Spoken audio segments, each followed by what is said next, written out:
నా ఇల్లు అంతా ఎలా ఉన్నాడో నమ్మకస్తుడు.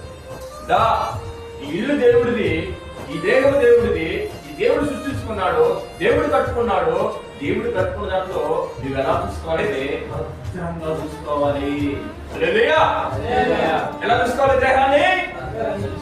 ఎందుకని అది దేవుడి ఇల్లు, దేవుడు నిర్మించుకున్న ఇల్లు, దేవుడు సిద్ధపరచుకున్న ఇల్లు, దేవుడు నిర్మించుకున్న ఇల్లు, దేవుడు కలిగేసిన ఇల్లు, దేవుడు తీసుకొచ్చి భూమి మీద పెట్టిన ఇల్లు, దేవుడి చేతి చిక్కుకున్న ఇల్లు. ఆ చిక్కుకున్న అదుపు పెట్టాడు ఆయన, ఓన్లీ అదుపు పెట్టాడు. ఇది తరబెట్టి ఇల్లు కాదు. లేకు దాన్ని ఎలా చూసుకోవాలి?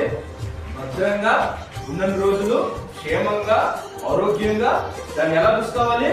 దేవుడు నచ్చినట్లు చెత్తగా చూసుకోవాలి. దేన్ని?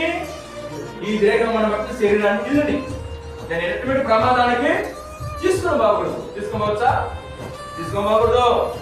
నమ్మకంగా ఇంట్లో మనం బ్రతకాలి, నమ్మకంగా ఇంట్లో మనం జీవించాలి, నమ్మకంగా ఇంట్లో మనము దేవుడికి విధేయత చూపిస్తూ చక్కగా నీళ్లు కనబడుతుండాలి.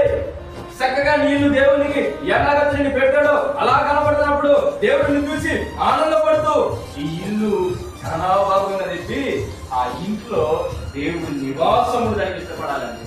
అలాగే దేవుడి ఇల్లు మనం భద్రంగా కాపాడుకోవాలి కదా.